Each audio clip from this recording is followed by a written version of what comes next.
తన పేరుతో సహా మొత్తం మర్చిపోయారు.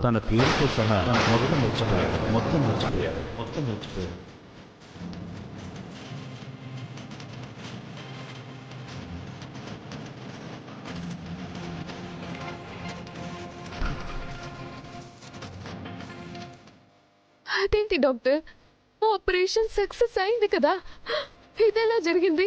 సర్జరీ చేసి అమరేంద్ర ప్రాణాలు కాపాడారు, కానీ తన మెమరీ లాస్ అవుతుందని ఊహించుండరు.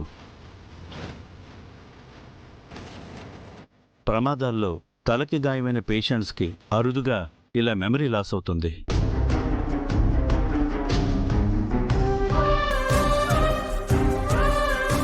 అంటే ఇప్పుడు ఆయన నన్ను గుర్తుపట్టారా డాక్టర్? మా డాడ్ మమ్మల్ని కూడా మర్చిపోతారా డాక్టర్?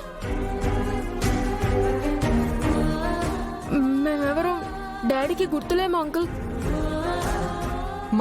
మా డాడీ మమ్మల్ని ఎలా మర్చిపోతారు uncle? Sorry to say this, Amarendra తనను తానే గుర్తుపట్టలేకపోతున్నారు. ఇక మిమ్మల్ని గుర్తుపట్టడం ఇంపాసిబుల్. ఇంపాసిబుల్.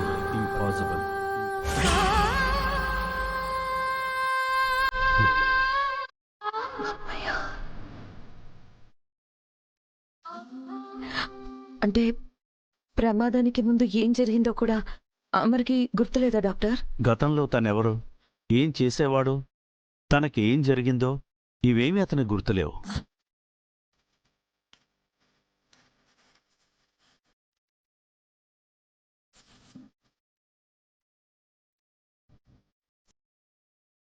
అంటే అమర్ నా గురించి కూడా మర్చిపోయాడన్నమాట. ఇది బాధపడాలో సంతోషపడాలో తెలియడం లేదే. అమరేంద్ర సార్ గతం మర్చిపోయారు అంటే మనోహరి బతికిపోయింది. ఆయనకు మళ్ళీ గతం ఎప్పుడు గుర్తుకొస్తుంది డాక్టర్? అది చెప్పలేం మేడం. ఒక వారంలో గుర్తుకు రావచ్చు, లేదా నెలలు సంవత్సరాలు కూడా పట్టచ్చు. అసలు లైఫ్లో ఏమీ గుర్తు రాకుండా కూడా పోవచ్చు.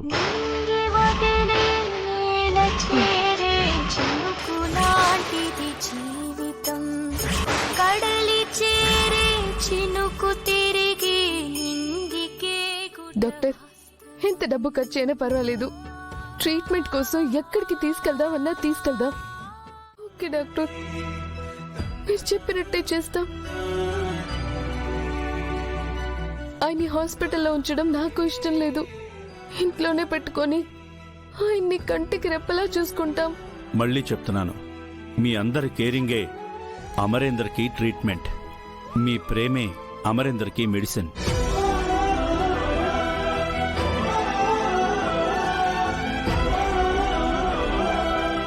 అమరేంద్రని ప్రెజెంట్లో ఉంచుతూ పాస్ట్ గురించి ఏమీ చెప్పకుండా మెల్లగా ఫ్యూచర్లోకి తీసుకెళ్ళాలి.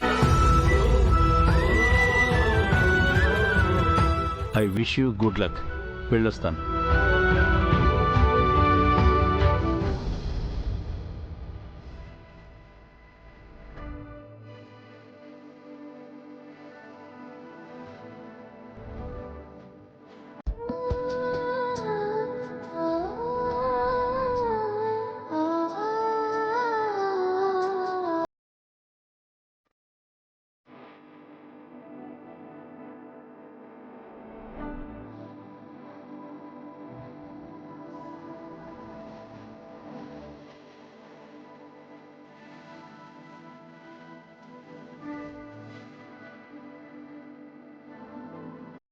అమరేంద్ర సార్ గతం మర్చిపోయారని అక్కడ అందరూ శోక సముద్రంలో మునిగి తేలుతుంటే నువ్విక్కడ సంబరాలు చేసుకుంటున్నావా?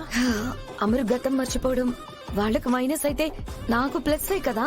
అంతేలే, సార్ కళ్ళు తెరవగాని నీ అంతు తేలుస్తారనుకున్నా. నీ అదృష్టం బాగుంది. అదృష్టం బాగుండటం కాదు చంబా, బ్రహ్మాండంగా ఉంది. నా పని అయిపోయింది. నేను ఓడిపోతాను అని అనుకున్న ప్రతిసారి చివరి క్షణంలో నేను గెలుస్తూనే వస్తున్నాను. దేవుడు ఉన్నాడు చంబా, నా పక్కనే ఉన్నాడు. ప్రతిసారి నన్ను కాపాడుతూనే ఉన్నాడు. అందుకే అరుంధతిని చంపినప్పుడు దొరకలేదు, భాగ్యని ఈ ఇంటి నుంచి పంపినప్పుడు దొరకలేదు, ఆఖరికి నేనెంతగానో ప్రేమిస్తున్నా అమరేంద్రని చంపాలనుకున్నప్పుడు కూడా దొరకలేదు. ఓటమి అంచు దాకా వెళ్ళి నేను గెలుస్తున్నాను. నువ్వు గెలవలేదు మనోహరి, తప్పించుకుంటున్నావు అంతే. అమర్ సార్ ఇంకా బాగీ వైపే ఉన్నారు, ఎందుకంటే సార్ నీకు సొంతం అవ్వలేదు. అది ఇంకా ఎంతో దూరంలో లేచంబా.